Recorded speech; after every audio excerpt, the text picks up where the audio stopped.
let's talk about it. I finished this a couple of days ago, but I had to really sit with my review and sit with this book for a couple of days before writing it.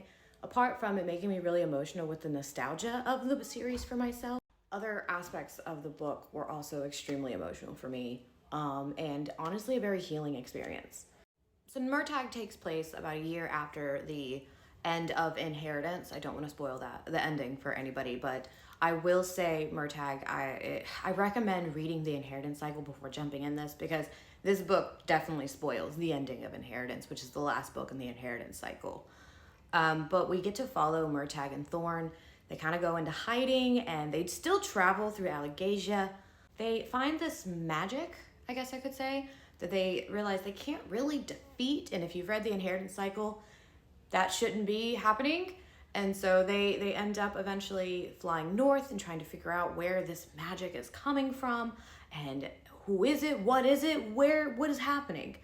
And that leads into a whole nother experience.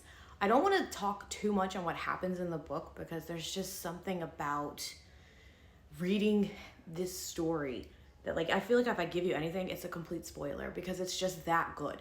It's one of those things where I'm like, I would rather people read it and experience what I got to experience themselves than me telling you what happens.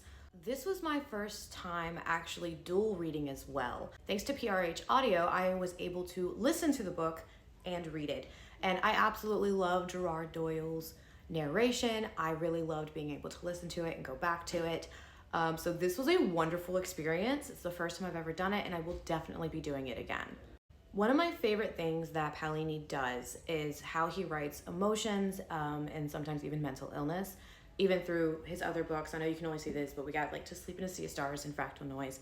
I really love those as well. Murtagh and Thorn both deal with a lot of PTSD, and I myself have CPTSD, and so this was an extremely healing experience for me. There are certain quotes and certain parts of the book that had me crying and just feeling seen and heard, and I thoroughly loved that. Another aspect that I really loved with this story is throughout Aragon, we learn a lot of things through Aragon, because he asks a lot of questions. He loves asking questions. And so we learn so much through all of the answers Aragon receives within the Inheritance cycle. Murtagh is not the same. He keeps a lot of his questions and his observations close to his heart. He doesn't ask all of them. And so it's very mysterious. It's far more mysterious, and you're just kind of waiting for answers most of the book. And I really enjoyed that, because we get a lot of information in these. Yeah, all in all, I did give this 5 stars.